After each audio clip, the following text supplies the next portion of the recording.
Vamos ao nosso estudo número 1. Esse estudo ele avaliou o efeito da utilização desses materiais em 3 condições, com o palmar, com a nadadeira e sem equipamento nenhum.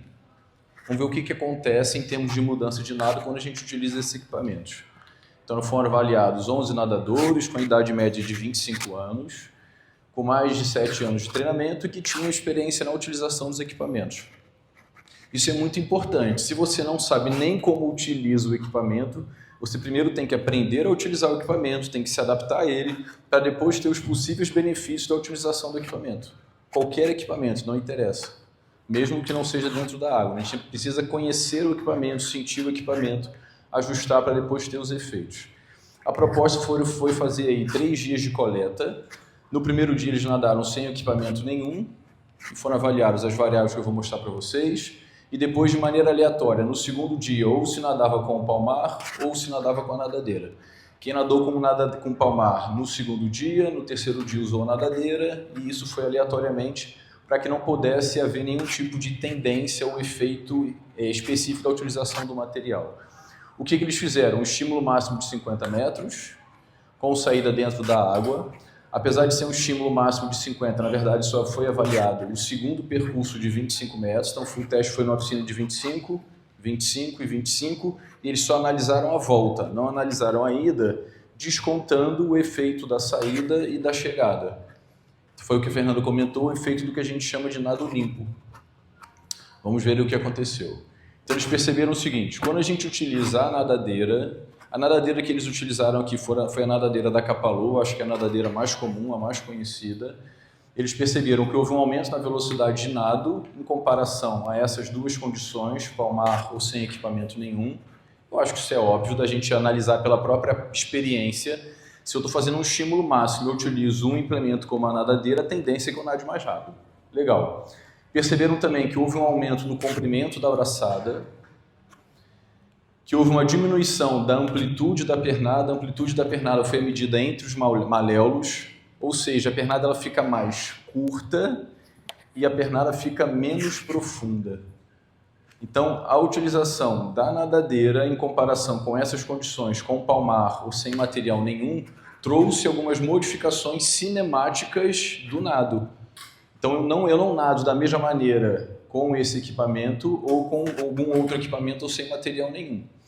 Se fosse pensar aqui em treinamento, isso aqui pode influenciar negativamente no desempenho do nadador? Eu tenho que pensar para poder saber. Se for pensar em termos de natação competitiva, para poder saber se seria interessante ou não utilizar o equipamento. Eu trabalho com adultos, é só condicionamento físico voltado para a saúde, então talvez não seja uma preocupação. Não, eu trabalho com atletas e isso pode influenciar, porque na hora da competição não se usa nadadeira, então é diferente. Houve uma diminuição do tempo da puxada, então a fase submersa da braçada ela é dividida em puxada e depois em empurrada. O tempo percentual foi diminuído. Eles pegam a duração total da braçada, fase aérea e fase submersa, medem o tempo e veem percentualmente a representação delas em relação ao todo. E eles perceberam que diminuiu. Houve um aumento do tempo percentual da recuperação, então a recuperação do braço ela se tornou percentualmente mais longa, por isso que o comprimento da braçada aumentou. Houve um aumento também do tempo percentual entre a fase de entrada e agarre, e isso aqui é uma preocupação, porque quando eu falo em estímulos de velocidade, o que eu quero, Rodolfo, é diminuir os tempos das fases não propulsivas. E a gente viu que a nadadeira está aumentando justamente o tempo percentual das ações não propulsivas. Entenderam a incoerência? Eu quero que isso diminua e quando eu utilizo a nadadeira grande, ele aumenta o tempo das ações não propulsivas. Então, para um velocista, dependendo do tamanho da nadadeira, pode ser um efeito negativo. Aí o treinador tem que pensar, tudo bem, mas eu estou na fase de preparação geral, estou na fase de preparação específica, quanto tempo eu uso isso na semana? Aí são outras questões que a gente teria que discutir.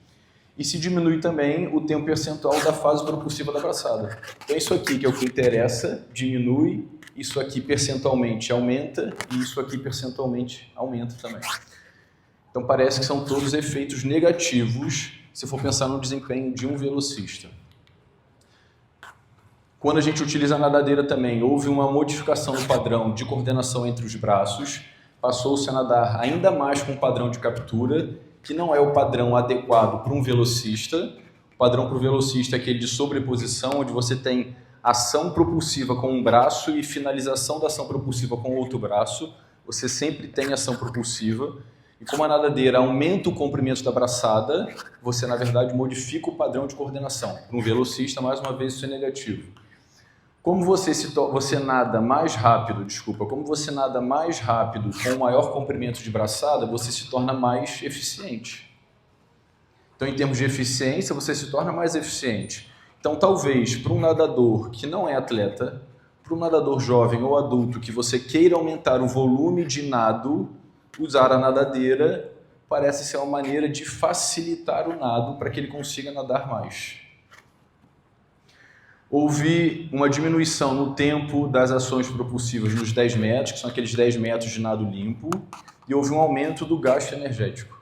Então é meio incoerente você pensar o seguinte, poxa, ele está mais eficiente, mas houve mais gasto energético? Sim, porque aqui é um estímulo máximo, um estímulo de 50 metros. Se você pensar num estímulo submáximo, isso aqui não aconteceria e a gente vai ver. Quando eu penso agora só na utilização do palmar, tanto o palmar como a nadadeira fizeram ou tiveram como consequência um aumento no comprimento da braçada. Então a braçada se tornou mais ampla, mais longa. Houve uma diminuição na frequência de braçada, óbvio, porque a velocidade é o produto do comprimento pela frequência. Se eu aumento o comprimento, naturalmente se diminui a frequência, o que para um velocista, mais uma vez, é negativo, porque o velocista precisa de uma frequência gestual muito grande. E a utilização também do palmar aumentou a eficiência propulsiva dos braços. Então, nadar com a nadadeira ou com o palmar não é a mesma coisa do que nadar sem esses equipamentos, para um estímulo de velocidade, para o nado crawl.